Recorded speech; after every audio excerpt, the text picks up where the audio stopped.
শুভ সন্ধ্যা sir. Good evening. আমার নাম রাহুল গাওকার এবং আমি একজন ছাত্র। আমি ইসলাম ধর্ম সম্পর্কে আপনার কাছে জানতে চাই, অন্যান্য মুসলমানদের তুলনায় কেন শিয়া মুসলমানদের কম গুরুত্ব দেওয়া হয়। আমি আমার এক মুসলমান বন্ধুর কাছে শুনেছি তাদেরকে শিয়া পরিবারের পানীয় পান করার অনুমতি দেওয়া হয় না, পানীয় না, ঠিক আছে। আমি আসলে জানতে চাই, এও বলা হয়ে থাকে যে ইরাকে সাদ্দাম হোসেন যা করেছেন, তিনি রাসায়নিক গ্যাস প্রয়োগ করেছেন, তিনি শিয়াদের উপর নৃশংসতা চালিয়েছেন, যা দ্বিতীয় বিশ্বযুদ্ধের সময় ইহুদিদের উপর হিটলারের নির্যাতনের সঙ্গে তুলনীয়। তাহলে এটিকে কি আপনি অবিচার মনে করেন না? আমি আরো জানতে চাই, প্রকৃতপক্ষে পূর্বে শিয়ারা ইসলাম ধর্মে যে ভুল করেছে তারা আজও তার প্রায়শ্চিত্ত করে যাচ্ছে কিনা। ভাই প্রশ্ন করলেন যে শিয়াদের কেন নিজ বললে গণ্য করা হয়, তারা কি অপরাধ করেছে? সাদ্দাম হোসেন কেন তাদেরকে হত্যা করেছেন, যেমন জার্মানিতে হিটলার রাসায়নিক অস্ত্র দিয়ে ইহুদিদের হত্যা করেছে ইত্যাদি। ভাই ইসলামে কোনো শিয়া সুন্নি নেই, কোনো শিয়া সুন্নি নেই ইসলামে। অনেক লোক আছে। আমি উত্তরটা দিই, আমি উত্তর দেবো। আপনার প্রশ্নের উত্তর দেওয়ার পর আপনি বলবেন। ইসলামে কোনো শিয়া সুন্নি নেই। কোরআনে বলা হয়েছে সূরা আলে ইমরান অধ্যায় 3 আয়াত নম্বর 103, واعتصموا بحبل الله جميعا ولا تفرقوا। তোমরা আল্লাহর রজ্জু শক্ত করে ধরো এবং পরস্পর বিচ্ছিন্ন হও না। আমাদেরকে আল্লাহর রজ্জু ধরতে হবে, এটা কোরআন এবং নবী মুহাম্মদ সাল্লাল্লাহু আলাইহি ওয়াসাল্লামের সহিহ হাদিস। যদি আপনি এই রজ্জু ধরেন তাহলে আপনি খাঁটি মুসলিম। ইসলামে শিয়া সুন্নি নেই এবং ইসলামে কোনো ভাগ নেই। কোরআন বলছে সূরা আনাম অধ্যায় নম্বর 6 আয়াত নম্বর 159, হে নবী, নিশ্চয়ই যারা খণ্ড বিখণ্ড করেছে, অনেক দল করেছে ইসলাম ধর্মকে, তাদের সাথে আপনার কোনো সম্পর্ক নেই। আল্লাহ বিচার দিবসে তাদের ব্যাপারটা দেখবেন।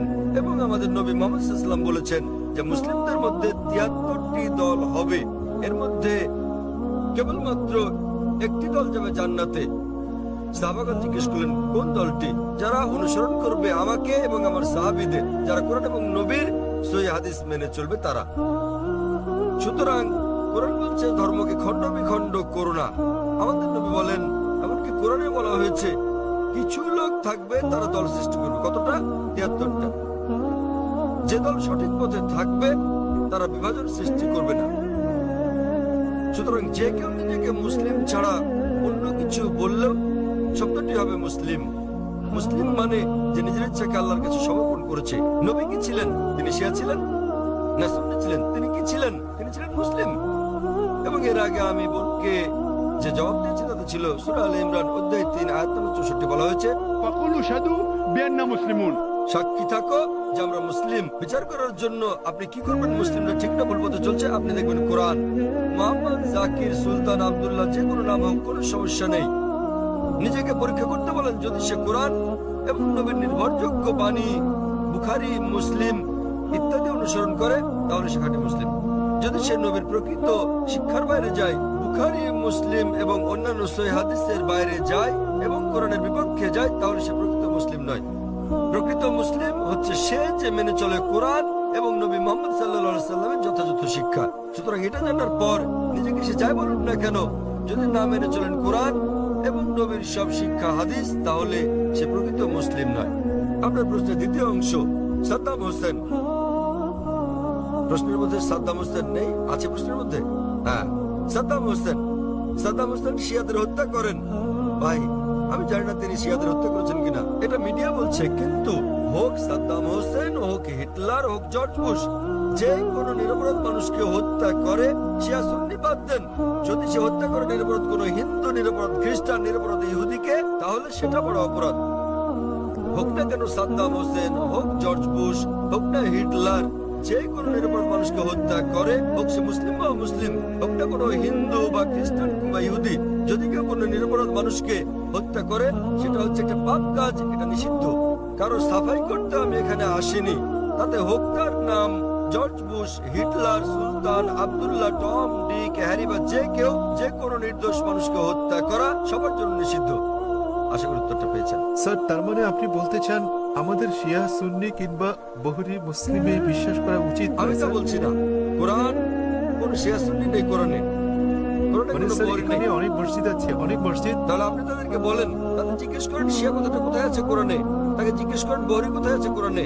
স্যার, এটা আমার কলেজ বান্দ্রায় স্যার আমি অধ্যয়ন করছি। সুতরাং তারা মেনে চলছে না। আপনাকে যা করতে হবে তা হচ্ছে তাদের জিজ্ঞেস করেন তারা কি মুহাম্মদ সাল্লাল্লাহু আলাইহি সাল্লামের শিক্ষা অনুসরণ করে চলছে, তারা কি আল্লাহ সুবহানাহু ওয়া তাআলার শিক্ষা অনুসরণ করছে। আল্লাহ কোরআনে বলেছেন সূরা আনাম অধ্যায় নম্বর 6 আয়াত নম্বর 159, যারা সৃষ্টি করেছে বিভক্তি ইসলাম ধর্মে, তাদেরকে আপনার কিছু করার নেই। ইসলাম ধর্মে বিভক্তি সৃষ্টি করা এটা হচ্ছে হারাম। তো ভালো মুসলমান হতে হলে আপনাকে আল্লাহর রজ্জু শক্ত করে ধরতে হবে, এটা বলা আছে কোরআনে। সুতরাং কাউকে আব্দুল্লাহ সুলতান এরকম নামে ডাকলেই সে জান্নাতে যেতে পারবে না, বরং সেজন্য স্রষ্টা সর্বশক্তিমান আল্লাহর নির্দেশ পালন এবং নবী মুহাম্মদ সাল্লাল্লাহু আলাইহি সাল্লামের শিক্ষা অনুসরণ করতে হবে। ভাই, আপনাকে একটা প্রশ্ন করি, একটা প্রশ্ন। আপনি শিয়া সুন্নি নিয়ে খুবই উদ্বিগ্ন, জানতে চাচ্ছি সেটা কেন? স্যার অনেক কিছু আমার বন্ধুরা। না না, আপনি কি ইসলাম কবুল করতে চান? তারপরে কোন দলে যাবেন ভাবছেন? স্যার আমি মানে আমি জিজ্ঞেস করছি, জি আপনি কি ইসলাম কবুল করতে চান আর ভাবছেন শিয়া না সুন্নিতে যোগ দেবেন? তাই স্যার না, না, আমি ইসলাম কবুল করতে চাচ্ছেন না। স্যার এখানে অনেক ধর্ম আছে, ইসলাম ধর্মের অনেক ভাগ আছে। কোনো বিভক্তি নেই ইসলামে। ইসলামে কেবল একটি শব্দ আছে, মুসলিম। আপনাকে যে যাই বলুক, হ্যাঁ। আপনাকে তারা বলেনি যে কোরআন বলেছে। আমি আপনাকে রেফারেন্স দিচ্ছি। লোকটি আমাকে বলেছে তিনি সুন্নি, তিনি আমাকে বলেন তাকে সুন্নি হতে দিন, শিয়া হতে দিন, বহরি হতে দিন, যে কোনোটা। তাকে বলেন কোরআন বলছে বিভক্তি সৃষ্টি করো না। অধ্যায় নম্বর 6 লিখে রাখুন আপনি। এর অর্থ অধ্যায় নম্বর 6। স্যার এর অর্থ এগুলো সব হতাশাজনক। তিনি কোরআন মেনে চলছেন না। কোরআন বলছে সূরা আনাম অধ্যায় 6 আয়াত নম্বর 159, আপনি নোট করে রাখুন যে ডক্টর জাকির নায়েক বলেছেন সূরা আনাম অধ্যায় 6 আয়াত 159 আছে বিভক্তি সৃষ্টি করো না তোমরা। আপনাকে যা করতে হবে, নিজেকে ঈশ্বরের কাছে সমর্পণ করতে হবে আপনার। এখন আমি জানতে চাই, আপনি কি নিজেকে ঈশ্বরের কাছে সমর্পণ করতে চান? ভাই, হ্যাঁ ঈশ্বরের কাছে সমর্পণ করতে চান আপনি? স্যার আমি ইসলামকে শ্রদ্ধা করি, আমি না, না, ইসলামে ঠিক বিশ্বাস আছে। করি। আপনি ইসলামকে শ্রদ্ধা করেন, আপনি কি এক ঈশ্বরে বিশ্বাস করেন? হ্যাঁ এক ঈশ্বরে বিশ্বাস করেন আপনি? জি স্যার আমি ঈশ্বরে বিশ্বাস করেন, করি। মূর্তি পূজা করা ঠিক নয়। হ্যাঁ আপনি কি বিশ্বাস করেন ঈশ্বরের কোনো প্রতিমা নেই? ঈশ্বরের কোনো প্রতিভা নেই। আপনি কি তা বিশ্বাস করেন? আমি জানি না স্যার। আপনি কি প্রতিমা পূজায় বিশ্বাসী? হ্যাঁ আপনি কি প্রতিমা পূজায় বিশ্বাস করেন? কি বললেন? প্রতিমা পূজা ঠিক না ভুল? মানে ঈশ্বর? না। আপনি কি বিশ্বাস করেন প্রতিমা পূজা করা ঠিক না ভুল? হ্যাঁ এটা ঠিক না ভুল? এটি ঠিক স্যার। প্রতিমা পূজা করা, কিন্তু এটা তো বেদের বিপরীত। আপনাদের বেদ বলছে তোমরা এক ঈশ্বর ছাড়া কারো উপাসনা করবে না। এটা উল্লেখ আছে আপনাদের যজুর্বেদে অধ্যায় 32 অনুচ্ছেদ 3, শ্বেতার উপনিষদ অধ্যায় 4 অনুচ্ছেদ 19। न तस्य प्रतिमा अस्ति মহান ঈশ্বরের কোনো পুতুল নেই, কোনো আকৃতি নেই, কোনো ফটোগ্রাফ নেই, কোনো ছবি নেই, কোনো প্রতিমা নেই, কোনো ভাস্কর্য নেই, কোনো মূর্তি নেই। আমি আপনাকে জিজ্ঞেস করছি, যখন আপনাদের বেদ বলছে ঈশ্বরের কোনো আকৃতি নেই, কোনো মূর্তি নেই, কোনো প্রতিমা নেই, এরপরও কি আপনি প্রতিমা পূজা বিশ্বাস করেন? জি স্যার। শিয়া সুন্নি বাদ দেন, আপনাকে জিজ্ঞেস করছি, আপনি কি বেদ মানেন? স্যার অনুসরণ করছেন কি না? ধর্ম মানেন কি না? স্যার কারণ আমি এই ধর্মের স্যার। ঠিক, তাই আমি বলছি যে এটা আমার ভুল নয় স্যার, আমি এই এই ধর্মের মধ্যে জন্ম ধর্মের নিয়েছি বড় স্যার। হলেও আমি জিজ্ঞেস করছি যে অধ্যয়ন করা আপনার কর্তব্য কিনা। সে কারণে আপনার বেদ- আমি এই বিষয়টি অনুসন্ধান তাই আমি করছি। আপনাকে বলছি ভাই, আপনাদের ধর্মগ্রন্থ বেদে আছে, যজুর্বেদ অধ্যায় 32 অনুচ্ছেদ 3, শ্বেতার উপনিষদ অধ্যায় 4 অনুচ্ছেদ 19। এটা বলছে, न तस्य प्रतिमा अस्ति এটা একটা সংস্কৃত উদ্ধৃতি। এর মানে সর্বশক্তিমান ঈশ্বরের কোনো প্রতিমা নেই, কোনো আকৃতি নেই, কোনো আলোকচিত্র নেই, কোনো ছবি নেই, কোনো ভাস্কর্য নেই, কোনো প্রতিমূর্তি নেই, কোনো পুতুল নেই। যদি আপনার ধর্মগ্রন্থ বলে সর্বশক্তিমান ঈশ্বরের প্রতিমা নেই, তাহলে কি প্রতিমা পূজা করা ঠিক না ভুল? ঠিক না ভুল? ঠিক বেঠিক ঠিক করার মতো এত বড় ব্যক্তি আমি নই স্যার। না না, আপনার ধর্মগ্রন্থ বলছে ঈশ্বরের কোনো আকৃতি নেই, কোনো প্রতিমা নেই, কোনো মূর্তি নেই, কোনো ছবি নেই, তথাপি ঈশ্বরের মূর্তি করা ঠিক না ভুল? কেন আমার পূর্ববর্তী ব্যক্তিগণ মানে আমার পূর্বসূরীরা কেন এই কাজ করেছে স্যার? স্যার আমি তাদের দোষ দিতে জি? পারি না। আমার আমার পূর্বসূরীরা, আমার পূর্বে হিন্দু ধর্মের লোকের এটা করেছে স্যার। স্যার আমি তাদের দোষ দিতে আমি পারি না। হিন্দুদের প্রশ্ন করছি না, আমি আপনাকে জিজ্ঞেস করছি আপনার ধর্মগ্রন্থ, আপনার ধর্মের সবচেয়ে গ্রহণযোগ্য গ্রন্থ কোনটি? আপনি জানেন না? কি স্যার? আপনি কি জানেন আপনার ধর্মের সর্বশ্রেষ্ঠ গ্রন্থ কোনটি? স্যার এটা মানে হচ্ছে বেদ। হ্যাঁ বলুন। তাহলে আপনি দেখেন আমার ভিডিও ক্যাসেট ইসলাম ও হিন্দু ধর্মের সাদৃশ্য সমূহ। আমি অনুরোধ করছি ভলান্টিয়ারদের তাকে একটা ইসলাম ও হিন্দু ধর্মের সাদৃশ্য নামে ডিভিডি দেওয়ার জন্য। আপনার কোনো প্রশ্ন থাকলে আমার সঙ্গে সাক্ষাৎ করতে পারেন, ইনশাল্লাহ আপনার সন্দেহ দূর হবে। আর আমি আপনাকে অনুরোধ করব এটা পড়ুন, বুঝুন এবং সঠিক শান্তি খুঁজে নিন। স্যার শেষ কথা আমি আপনাকে জিজ্ঞেস করতে চাই স্যার, মানে আমাদেরকে এসব বিশ্বাস করলে হবে না যে ইসলামে অনেক বিভক্তি আছে, যেমন শিয়া সুন্নি, এগুলো আমাদের বিশ্বাস করা উচিত নয়, আমাদের কেবল কোরআনে বিশ্বাস করা উচিত। কোরআন এবং নবীর সহিহ হাদিস ব্যাস। যে কোনো আলেম যায় বলুন, কোরআন বলছে সূরা নিসা অধ্যায় 4 আয়াত নম্বর 59, أطيعوا الله وأطيعوا الرسول আল্লাহ ও তার রাসূলকে মানো এবং অতঃপর তোমাদের মধ্যে যারা আদেশ দানের কর্তৃত্ব প্রাপ্ত, যাদেরকে এই কাজের দায়িত্ব দেওয়া হয়েছে তাদের, অর্থাৎ আপনাকে আল্লাহ এবং সর্বশক্তিমান ঈশ্বর, তার রাসূল এবং জ্ঞানী ব্যক্তিদের মান্য করতে হবে। কিন্তু আয়াতটা এখানেই শেষ হয়নি। আরো বলা হয়েছে যদি তারা কোনো বিষয়ে একমত হতে না পারে তো আল্লাহ তার রাসূলের উপর ছেড়ে দাও। যদি কেউ আপনাকে কিছু বলে আপনি তা করুন এবং সহিহ হাদিস দিয়ে যাচাই করুন সেটা ঠিক না ভুল। এ কারণে যে কোনো আলেম যাই বলুক না কেন তার কোনো মূল্য নেই ইসলামে। স্যার, সেখানে আমাদের বিষয় হচ্ছে আল্লাহ সর্বশক্তিমান ঈশ্বর ও তার বার্তাবাহক। কোন আলেম কিছু বললে তা যদি কোরআন এবং সহিহ হাদিসের সঙ্গে মিলে তো আমরা গ্রহণ করি, আর যদি কোরআন হাদিসের বিপরীতে হয় তা প্রত্যাখ্যান করি। স্যার, কোন ব্যক্তি নিজেকে মুসলিম বলে দাবি করলে আপনি তাকে বলবেন قل هاتوا برهانكم প্রমাণ দাও إن كنتم صادقين যদি সত্যবাদী হও। সে কারণেই যখন আমি প্রশ্নের উত্তর দেই আমি কোরআন এবং সহিহ হাদিসের রেফারেন্স দেই। যা আমি বলছি, যা ডক্টর জাকির নায়েক বলছেন তা কিছুই নয় ইসলামে, কোনো মূল্য নেই তার। আমি যা বলি ইসলামে তার মূল্য হচ্ছে শূন্য। যা কোরআন বলছে, সর্বশক্তিমান ঈশ্বর বলছেন, যা আমাদের প্রিয় নবী মুহাম্মদ সাল্লাল্লাহু আলাইহি সাল্লাম বলছেন তা মূল্যবান। তাই আমি যা দিচ্ছি তা হচ্ছে রেফারেন্স। যারা জানেন না আমি তাদের রেফারেন্স দিচ্ছি। আমার উত্তরের ভিত্তি কোরআনের বিভিন্ন আয়াতের শিক্ষা, আমার জবাবের ভিত্তি নবীর বাণী, সহিহ বুখারী খণ্ড নাম্বার ইত্যাদি প্রমাণ হিসেবে। সুতরাং তারা যা বলেন তার মূল্য আছে, আমি যা বলি মূল্য নেই। আশা করি উত্তরটা পেয়েছেন। আমরা পুরুষদের সারির মাঝের দিকের মাইক থেকে পরবর্তী প্রশ্নটি নেব। সকলকে শুভ সন্ধ্যা এবং শুভ সন্ধ্যা ডক্টর নায়েক। আজ আমি এক মানুষ কথা বলছি মানবতার পক্ষে। এখানে ডক্টর নায়েক রয়েছেন। আমরা আপনার নাম জানতে পারি দয়া করে? চিরাগ, এবং দয়া করে আমার ধর্ম জিজ্ঞাসা করবেন না। ডক্টর নায়েক, আপনি সম্ভবত মুসলিম পরিবারে জন্মগ্রহণ করেছেন, তাই আপনি মুসলমান, তাই আপনি সেটাই অনুমোদন করছেন। যদি আপনি হিন্দু পরিবারে জন্ম নিতেন তাহলে আজ আপনার হিন্দু ধর্ম হতে পারত।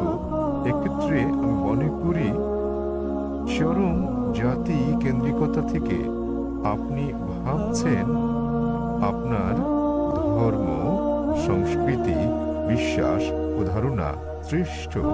তাই আপনি বলছেন যে শিখ অথবা আর্য সমাজ বা যে ধর্মেই প্রতিমা পূজা পরিত্যাগ করার কথা বলা হয়েছে সেটি আপনি সমর্থন করেছেন। আমার মতে একই জায়গায় উৎপাদ না খেয়ে মানবতার ব্যাপক ধর্ম নিয়ে আমাদের আলোচনা করা উচিত। কোনো মন্তব্য কিংবা যুক্তি? ভাই, স্যার, খুব সুন্দর একটা প্রশ্ন করেছেন। তিনি বলেছেন মুসলিম পরিবারে জন্ম নেওয়ার কারণে আমি ইসলাম ধর্ম অনুমোদন করছি। হতে পারতো আমি যদি হিন্দু পরিবারে জন্ম নিতাম তাহলে হিন্দু ধর্মই পছন্দ করতাম আমি, এবং আমি শিখ ধর্ম ও আর্য সমাজকে সমর্থন করি কারণ আমার দৃষ্টিভঙ্গির সঙ্গে তাদের মিল আছে এবং এর আশেপাশে আমি বিচরণ করছি। বরং আমার আরো বৃহৎ পরিসরে কথা বলা উচিত ছিল। খুব ভালো প্রশ্ন হ্যাঁ ভাই, আমি আপনার সাথে একমত। 19 বছর বয়স পর্যন্ত আমি মুসলমান ছিলাম কারণ আমার পিতা মুসলমান ছিলেন। বয়স 19 বছর হওয়ার পর আমি তুলনামূলক ধর্ম অধ্যয়ন করা শুরু করলাম। এখন আমি ব্যক্তিগত পছন্দে মুসলমান। আর বিশ্বাস করেন, যদি আপনি ইসলামের চেয়ে ভালো কোনো ধর্ম আমাকে দেখাতে পারেন তাহলে আজই আমি সেই ধর্ম গ্রহণ করতে প্রস্তুত আছি। আজই। স্যার, আমি মানবতার ধর্মের কথা বলছি। ভাই আমি বলবো জি জি আমি বলছি যদি কেউ ইসলামের চেয়ে ভালো কোনো ধর্ম তা যুক্তি দিয়ে, বৈজ্ঞানিক তথ্য দিয়ে প্রমাণ করতে পারেন তাহলে আমি গ্রহণ করতে প্রস্তুত আছি। আপনি বলছেন মানবতার কথা। কে মানবতার নামে গ্রন্থ রচনা করেছেন? মহাত্মা গান্ধী। কে লিখেছেন? আপনি জানেন একজন মুসলমান ভালো মুসলমান হতে পারবেন না যদি তিনি ভালো মানুষ না হন।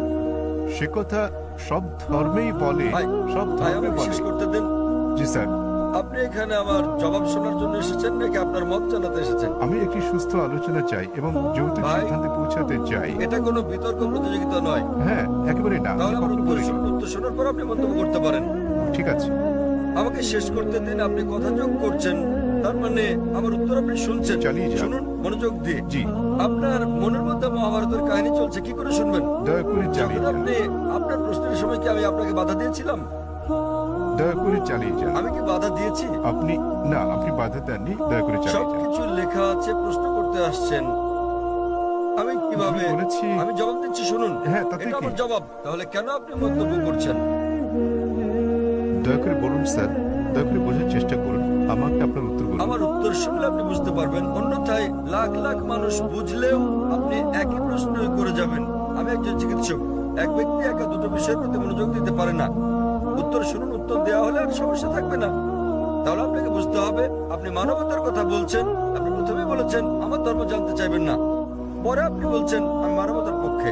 সর্বপ্রথম আপনি আপনার দৃষ্টিভঙ্গি শনাক্ত করতে লজ্জিত, তারপর আপনি মানবতার কথা বলছেন। আমি আপনার কাছে জানতে চাই, মানবতা নামের বইটি কে লিখেছেন? এরকম কোনো বই আছে কি? মানবতার কোনো দিক নির্দেশনা আছে? আমি আপনাকে বলছি, ভালো মানুষ না হয়ে একজন মুসলমান ভালো মুসলমান হতেই পারে না। সব ধর্ম বলে না।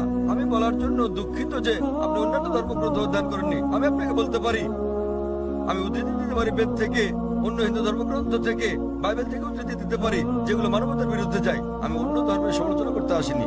যদি আপনি কোনো ধর্ম অধ্যয়ন করে না থাকেন, তাহলে দয়া করে এমন কিছু বলবেন না যে ব্যাপারে আপনার জ্ঞান নেই। কোরআনে বলা হয়েছে, ফাসআলু আহলে যিকরি ইন কুনতুম লা তা'লামুন। সূরা নাহল অধ্যায় 16 আয়াত নম্বর 43, সূরা আম্বিয়া অধ্যায় 21 আয়াত নম্বর 7। আপনি তুলনামূলক ধর্ম বিষয়ের ছাত্র নন, তাই না জেনে কোনো মন্তব্য করবেন না। আমি বাইবেল থেকে উদ্ধৃতি দিতে পারি যা মানবতার বিরুদ্ধে। আমি আপনাকে চ্যালেঞ্জ করছি, কোরআন থেকে এমন একটা আয়াত বের করেন, নবী মুহাম্মদ সাল্লাল্লাহু আলাইহি সাল্লামের এমন কোনো বাণী বের করেন যা মানবতার বিরুদ্ধে যায়। সুতরাং এমন কথা বলবেন না সব ধর্ম বলা হয়েছে। দুঃখিত, আপনার জানাশোনা বড়ই দুর্বল। আমি আপনাকে যা বলার চেষ্টা করছি, মানবতা মানে ঠিক আছে, আপনি কেবল স্ট্যান্ডার্ড 2-3 তে আছেন। আর আমি যা বলছি তা কেবল স্কুল পাস নয়, কেবল স্নাতক পাস নয়, বুঝতে হবে স্নাতকোত্তর পাস হতে হবে আপনাকে। ইসলাম মানে উচ্চ পর্যায়ে, কেবল মানবতার কোনো পর্যায় নেই। ভালো মানুষ না হলে কোনো মুসলমান ভালো মুসলমান হতে পারবে না। আমি আপনাকে চ্যালেঞ্জ করছি, ইসলামের এমন একটা দিক আপনি বলতে পারেন যা মানবতার বিরুদ্ধে যায়। যৌক্তিক পটভূমি, যৌক্তিক কারণ আপনার জানা না থাকতে পারে ইসলাম কেন এমন অনুশাসন জারি করলো, আর আপনি ভাবতে পারেন সেটা মানবতার বিরুদ্ধে। ঠিক যেমন আপনারা বলেন, ডাক্তার আমাকে ইঞ্জেকশন দিচ্ছে, ইঞ্জেকশনে যন্ত্রণা দিচ্ছে, ওই ইঞ্জেকশন তো আপনার ভালোর জন্য। আপনারা বলেন ডাক্তার আমার পেট কেটে ফেলেছেন, তিনি তো পেট কেটেছেন আপনাকে জীবন বাঁচানোর জন্য। সুতরাং ডাক্তার যা জানেন আপনি তা জানেন না।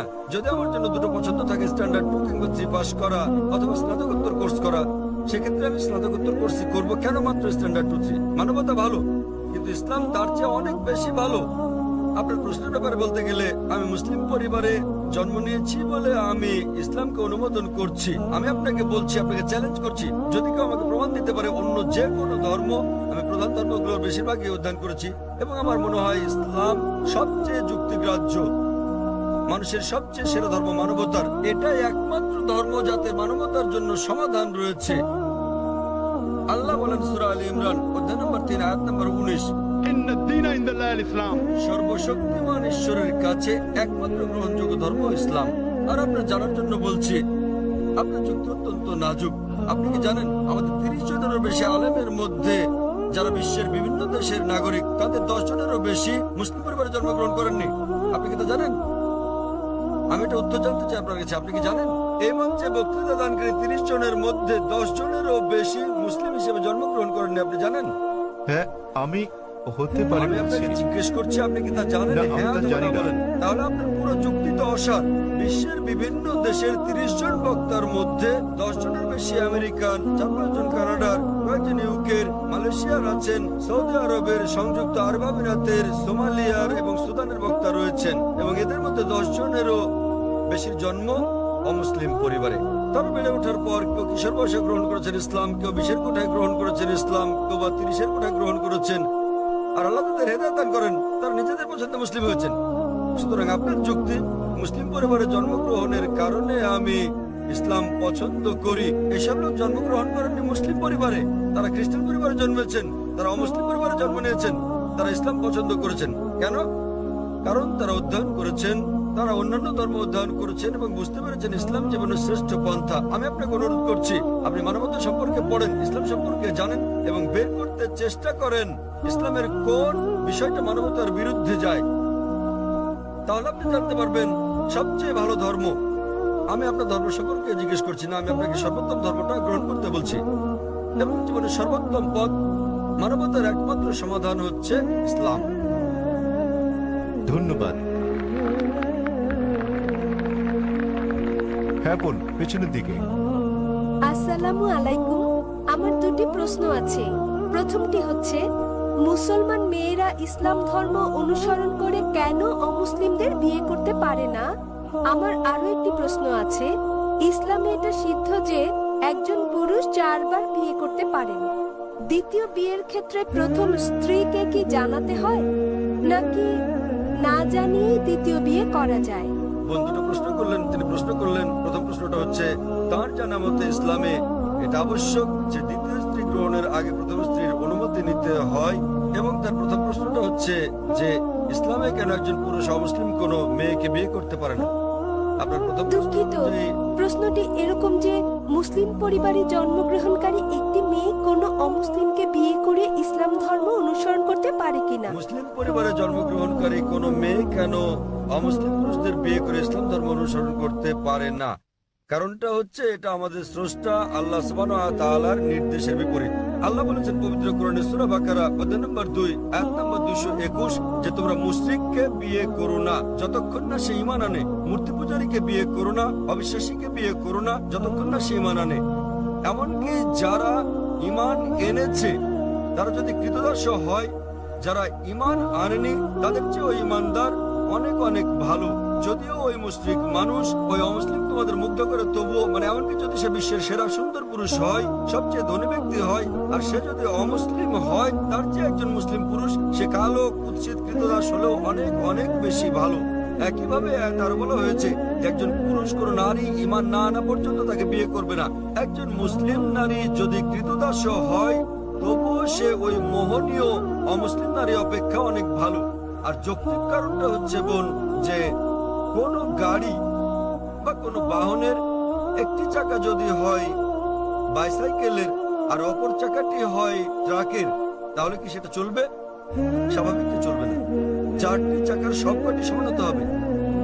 এবং আপনি আরো জানতে চেয়েছেন অমুসলিমকে বিয়ে করে মুসলিম মেয়ে কি ভালো মুসলিম হতে পারবে? কারণটা হচ্ছে যে ইসলাম ধর্মে আমরা চাই আমাদের স্বামী কিংবা স্ত্রী, আমাদের জীবন সঙ্গীরা তারাও জান্নাতে যাক। এখন স্ত্রী জান্নাতে যাওয়ার পথ খুঁজে পেল, স্বর্গে যাওয়ার পথ খুঁজে পেল, এবং সে ইসলাম ধর্ম অনুসরণ করে জান্নাত পেল। তাকে অনুসরণ করতে হবে কোরআন এবং সহিহ হাদিস। এখন ভাবুন তো, যখন স্ত্রী জানতে পারলো যে সে জান্নাতে যাচ্ছে এবং তার স্বামী যিনি প্রতিমা পূজা করছেন, যিনি ইসলাম ধর্ম বিশ্বাস করেন না, তিনি যাচ্ছেন দোজখে। পরকালের জীবনের তুলনায় বোন এই জীবন খুবই ছোট জীবন। এই জীবনে বোন আপনি হয়তো স্বামীর সঙ্গে 20 বছর, 30 বছর, 40 বছর, 50 বছর কাটাবেন, 60 বছর। পরকালের জীবন হলো অনন্ত জীবন। তাহলে সেই মহিলা তো স্বার্থপর। একজন ভালো মুসলিম বা ভালো মুসলিমা, একজন ভালো মুসলমান পুরুষ কিংবা নারী চাইবেন তার জীবন সঙ্গী, তার স্বামী কিংবা স্ত্রীও জান্নাতে যাক। সুতরাং এটাই কারণ, এজন্য স্বামী এবং স্ত্রী দুজনেরই মুসলমান হওয়া জরুরি। আপনার দ্বিতীয় প্রশ্নের ব্যাপারে বলি, মুসলিম পুরুষের দ্বিতীয় স্ত্রী গ্রহণের আগে প্রথম স্ত্রীর অনুমতি নেয়ার বাধ্যবাধকতা আছে কিনা? নিকাহনামায় উল্লেখ না থাকলে এটা আবশ্যকীয় নয়। যদি নিকাহনামায় উল্লেখ থাকে, বিয়ের চুক্তিতে উল্লেখ থাকে, যদি স্ত্রী বলে থাকেন যে আমি জীবিত থাকা পর্যন্ত তুমি দ্বিতীয় স্ত্রী গ্রহণ করবে না, তখন এটা আবশ্যকীয়। যদি নিকাহনামায় না থাকে এটা, তাহলে আবশ্যকীয় নয়। তবে অন্তত তাকে অবহিত করতে হবে। কেন? দ্বিতীয় স্ত্রী গ্রহণের নিয়মের এটা একটা অংশ বলতে পারেন। কোরআনে বলা হয়েছে সূরা নিসা অধ্যায় 4 আয়াত নম্বর 3, তোমাদের পছন্দের নারীদের বিয়ে করো 2, 3 বা 4 জনকে, তবে সুবিচার করতে না পারলে একজনকে। তাহলে একাধিক বিয়ের ক্ষেত্রে অন্যতম একটা দিক হচ্ছে স্ত্রীদের মধ্যে সুবিচার করতে হবে। তো যদি প্রথম স্ত্রীকে এটা না জানান, তাদের মধ্যে সুবিচার করবেন কিভাবে?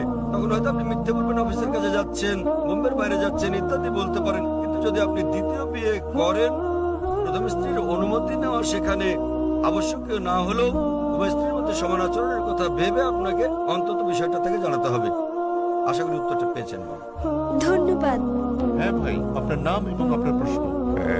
হ্যালো ডক্টর জাকির নায়েক, আমার নাম মাহেন্দ্র কুমার এবং আমি একজন MBA পাস, ফোর্টে থমাস কুকের হয়ে কাজ করি।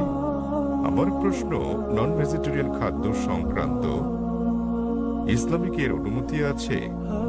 পশু পাখি, জীবিত প্রাণী, আপনি কি একে সহিংসতা বলে মনে করেন না? আমার দ্বিতীয় প্রশ্ন, নন ভেজ খাদ্য গ্রহণ কি ইসলামে বাধ্যতামূলক এবং প্রকৃত নিরামিষভোজী ব্যক্তি কি ইসলাম অনুসরণ করতে পারেন? ভাই মহেন্দ্র কুমার খুব সুন্দর একটা প্রশ্ন করেছেন। তিনি বললেন যে ইসলামে আপনারা ননভেজ খাবার খাবেন, আপনারা প্রাণী হত্যা করবেন। কেন ইসলাম ধর্ম প্রাণী হত্যা করার অনুমতি দেয়? এবং একজন মুসলমান কি প্রকৃত নিরামিষভোজী হতে পারেন? ভাই, এই প্রশ্নের উত্তর দেওয়ার আগে আমি আপনাকে বলতে চাই, একজন মুসলমান প্রকৃত নিরামিষভোজী হয়েও খুব ভালো একজন মুসলমান হতে পারেন। এটা বাধ্যতামূলক নয় ইসলামে যে আপনাকে ননভেজ খেতেই হবে, এটা বাধ্যতামূলক নয়। তবে যেহেতু কোরআনে আল্লাহ বলেছেন এবং আমাদেরকে অনুমতি দিয়েছেন ননভেজ খাদ্য গ্রহণের জন্য, সূরা মাইদা অধ্যায় 5 আয়াত 1 এখানে বলা হয়েছে যে তোমরা চতুষ্পদ জন্তু খাও যা তোমাদের জন্য হালাল করা হয়েছে। সূরা নাহল অধ্যায় 16 আয়াত 5 উল্লেখ করা হয়েছে যে তোমরা গো মহিষাদের মাংস ভক্ষণ করতে পারো। সূরা মুমিনুন অধ্যায় 23 আয়াত 21 বলা হয়েছে যে গো মহিষাদের উদরস্থিত বস্তু থেকে আমি তোমাদের পান করাই, এর মধ্যে তোমাদের উপকার রয়েছে এবং তোমরা এদের মাংস ভক্ষণ করতে পারো। সুতরাং যখন সর্বশক্তিমান ঈশ্বর হালাল প্রাণীর মাংস ভক্ষণ করার অনুমতি দিয়েছেন, তখন আমরা কেন খাবো না? এখন যৌক্তিক কারণের দিকে আসি, কেন ইসলাম আমিষ ননভেজ খাদ্য গ্রহণের অনুমতি দিয়েছে? যদি ননভেজ খাদ্যকে বিশ্লেষণ করা হয়, দেখা যাবে এগুলো প্রোটিন সমৃদ্ধ। মানব দেহে 23 প্রকার অ্যামিনো অ্যাসিডের প্রয়োজন রয়েছে, যার 8টি মানব দেহে তৈরি হয় না, খাদ্য দিয়ে এগুলোর চাহিদা মেটাতে হয়। এগুলো অত্যাবশ্যকীয় অ্যামিনো অ্যাসিড নামে পরিচিত। এখন এই 8 প্রকার অত্যাবশ্যকীয় অ্যামিনো অ্যাসিডের সবগুলো কোনো শাকসবজির মধ্যে একসঙ্গে পাওয়া যায় না, কেবলমাত্র মাংসের মধ্যে পাওয়া যায়। সেজন্য কোনো প্রাণীর মাংস শাকসবজির তুলনায় অধিক বেশি পুষ্টিকর। এছাড়াও যদি আপনি বিশ্লেষণ করেন, যদি আপনি তৃণভোজী প্রাণীদের দাঁতগুলো ভালো করে দেখেন, যেমন গরু, ছাগল, ভেড়া, এদের দাঁতগুলো চ্যাপ্টা, এরা কেবল তৃণভক্ষণ করে মাংস খায় না।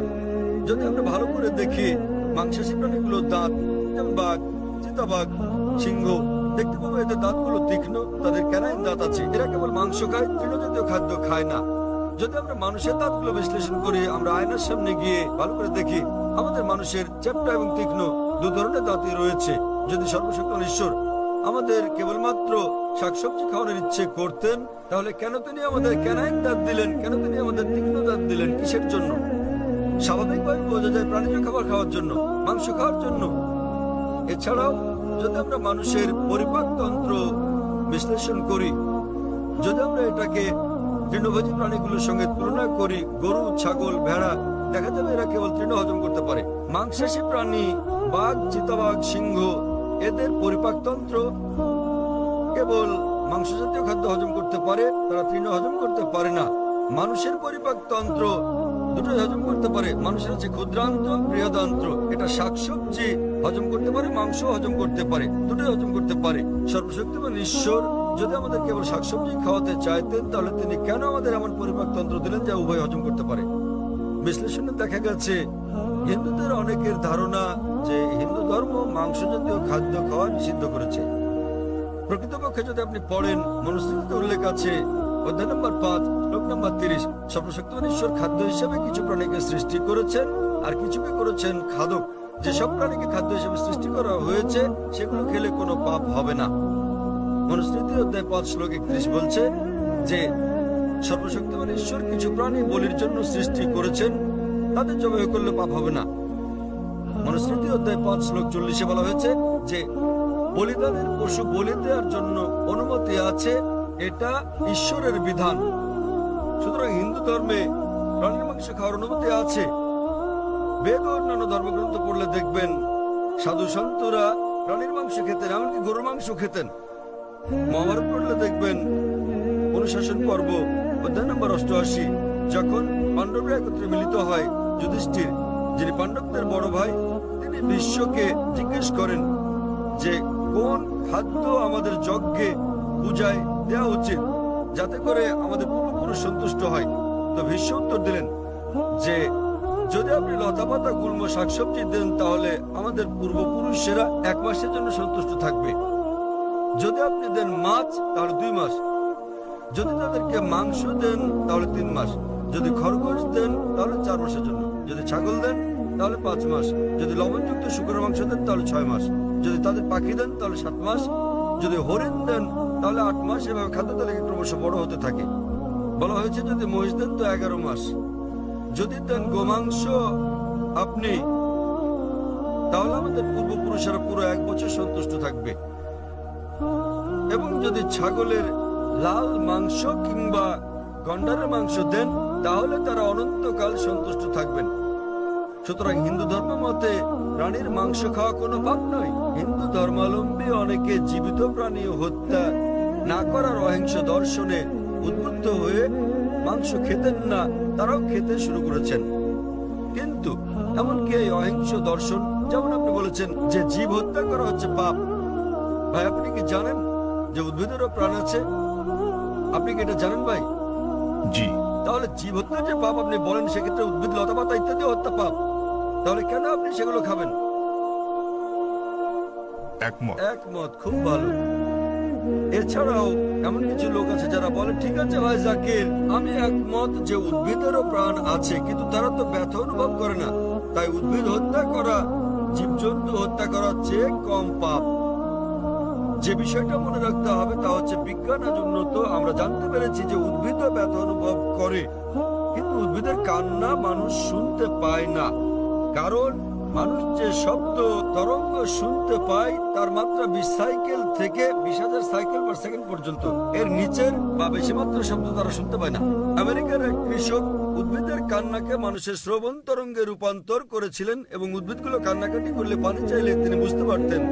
আরেক ব্যক্তি এসে আমাকে যুক্তি দিয়ে বললেন, ভাই জাকির, আমি আপনার সঙ্গে একমত যে উদ্ভিদের প্রাণ আছে এবং তারা ব্যথা অনুভব করে, তবে উদ্ভিদের দুটো ইন্দ্রিয় কম আছে প্রাণীদের ইন্দ্রিয় সংখ্যার তুলনায়। সুতরাং উদ্ভিদ হত্যা করা প্রাণী হত্যা করার চেয়ে অনেক কম পাপ। আমি আপনাকে জিজ্ঞেস করি ভাই, মনে করেন আপনার ভাই, আপনার বড় ভাই, তিনি জন্ম থেকেই বধির ও বোবা। যখন সে বড় হলো তখন কেউ তাকে হত্যা করলো, তাহলে কি আপনি বিচারককে বলবেন যে মহামান্য এই হত্যাকারীকে আপনি কম শাস্তি দিন, কেননা আমার ভাই দুটো ইন্দ্রিয় কম ছিল, তিনি শুনতে পেতেন না, কথা বলতে পারতেন না? আপনি কি কথা বলবেন? বরং আপনি বলবেন খুনিকে দ্বিগুণ শাস্তি দেওয়া হোক, কারণ আমার ভাই কানে শুনতেন না, বলতে পারতেন না, তিনি মাসুম ছিলেন, নির্দোষ ছিলেন তিনি। তাই ইসলামে দুটো বা তিনটি ইন্দ্রিয়ের কোনো প্রশ্ন নেই। কোরআনে বলা হয়েছে সূরা বাকারা অধ্যায় 2 আয়াত 168, যেসব হালাল বস্তু দেওয়া হয়েছে সেগুলো খাও, যে সকল খাদ্য হালাল সেগুলো তোমাদের জন্য পবিত্র, সেগুলো খেতে পারো। এত সত্ত্বেও ব্যক্তিগতভাবে আমার কোনো সমস্যা নেই যদি অমুসলিমরা প্রাণীর মাংস না খায়, আমার কোনো সমস্যা নেই। কেবল তারা যখন বলে পশু পাখির মাংস খাওয়া পাপ, এক ধরনের অপরাধ, শুধু তখনই আমি জবাবটা দিই। অন্যথায় ভারতের অমুসলিমরা যদি পশু পাখির মাংস না খায় সেটা আমার জন্য ভালো। যদি ভারতের সকল অমুসলিমরা মাংস খেতে শুরু করে তাহলে খাসি গরুর মাংসের দামটা বেড়ে যাবে, তখন আমার মাংস খাওয়ার খরচটাও বেড়ে যাবে। তাই ব্যক্তিগতভাবে আমার কোনো সমস্যা নেই। আশা করি ভাই আপনি উত্তরে সন্তুষ্ট হয়েছেন। হ্যাঁ, নিশ্চয়ই স্যার। সুতরাং এখন আপনি চাইলে একজন ভালো নিরামিষভোজী হতে পারেন, আবার চাইলে আমিষভোজীও হতে পারেন। মাংস খেলে আপনি আরো সুস্বাস্থ্যের অধিকারী হবেন, আপনি খেতে পারেন। তবে আপনি প্রকৃত নিরামিষভোজী হতে চাইলে তাতেও কোনো পাপ নেই। আশা করি উত্তরটা পেয়েছেন ভাই। হ্যাঁ বল, আপনার প্রশ্ন। স্যার, আমি ডক্টর কল্পনা। আমার প্রশ্ন, ইসলাম আত্মীয়ের মধ্যে বিবাহ সমর্থন করে কিনা? আপনি জানেন চিকিৎসা বিজ্ঞানে অনেক জন্মগত অস্বাভাবিকতার কারণ হচ্ছে স্বগোত্রে বিবাহ, অর্থাৎ আত্মীয়ের মধ্যে বিবাহ। বোন প্রশ্ন করলেন যে ইসলাম কি স্বগোত্রে বিয়ে, নিকটাত্মীয়দের মধ্যে বিয়ের অনুমতি দেয়? জি। এই সংক্রান্ত ব্যাপারে বলতে গেলে আল্লাহ বলেছেন কোরআনে সূরা নিসা অধ্যায় নম্বর 4 আয়াত নম্বর 22 থেকে 25 যে সকল বিয়ে নিষিদ্ধ, তাহলে আপনি বিয়ে করতে পারবেন না আপনার মাকে, আপনার মেয়েকে, আপনার মায়ের বোনকে, আপনার বাবার বোনকে এবং আপনার ঘনিষ্ঠ মাহারাম আত্মীয়দের। তবে আপন চাচাতো মামাতো বোন হলে পারবেন, কিন্তু ভাই বোন, পিতা কন্যা বিয়ের অনুমতি নেই। আপন চাচাতো মামাতো হলে অনুমতি আছে। আজ বিজ্ঞান আমাদের বলছে যদি আপন ভাই বোনে বিয়ে হয় সেক্ষেত্রে অস্বাভাবিকতার সম্ভাবনা অনেক বেশি থাকে, জন্মগত সমস্যা হতে পারে। সুতরাং সরাসরি ভাই বোন, পিতা কন্যা, মা আর ছেলে, পিতাপক্ষের চাচা, আপন চাচা, বাবার বোন ইত্যাদির মধ্যে বিয়ে হলে অস্বাভাবিকতার সম্ভাবনা খুব বেশি থাকে। তাই ইসলাম এসব বিয়ে নিষেধ করেছে, কিন্তু আপন চাচাতো মামাতো হলে অনুমতি আছে। ইসলাম এটার অনুমতি দিয়েছে। আর বিজ্ঞান আজ আমাদের বলছে এমনকি চাচাতো মামাতো ভাই বোনের ক্ষেত্রে এর সম্ভাবনা আছে, তবে খুবই কম। জন্মগত সমস্যা হতে পারে যদি দুই ব্যক্তি, পুরুষ মহিলা অপরিচিত হয়, তারা যদি পরস্পরের আগে থেকে আত্মীয় নাও হয় তবুও জন্মগত সমস্যা হতে পারে। তাহলে বোঝা যাচ্ছে জন্মগত সমস্যা কেবল আত্মীয়ের মধ্যেই হয় না, তবে সমস্যা অত্যাধিক বেশি থাকে সরাসরি আপন ভাই বোন, বাবা অথবা মা আপন চাচা হলে আপন চাচাতো মামাতো ফুফাতো ভাই বোনের মধ্যে সম্ভাবনা কিছুটা বেশি অপরিচিতের তুলনায়, তবে পার্থক্যটা খুবই ক্ষীণ। তবে আমাদের শাকারের মতো এরকম একটা হাদিস আছে, যে হাদিসে প্রিয় নবী বলেছেন যে অব্যাহতভাবে বংশানুক্রমে আপন চাচাতো মামাতো ফুফাতো ভাই বোনের মধ্যে বিয়ে করো না। তাই বংশানুক্রমে আপন আত্মীয়দের মাধ্যমে অব্যাহত রাখলে সমস্যা হতে পারে। অন্যথায় এমনকি মেডিকেল সায়েন্স বলছে বংশানুক্রমিক না হলে সমস্যা নেই, তবে যদি আপন কাজিনদের মধ্যে বিয়ে অব্যাহত রাখা হয়, যেমন ধরেন কাজিন আবারও কাজিন আবারও কাজিন, তাহলে সম্ভাবনা কিছুটা বাড়ে। এমনিতে সাধারণভাবে কোনো সমস্যা নেই। আশা করি কোনো উত্তরটা পেয়েছেন। আপনাকে ধন্যবাদ। হ্যাঁ ভাই, 1 নম্বর ভাই। আসসালামু আলাইকুম জাকির ভাই। আমার স্যার নাসির স্যার গুরু আমাকে আপনার সঙ্গে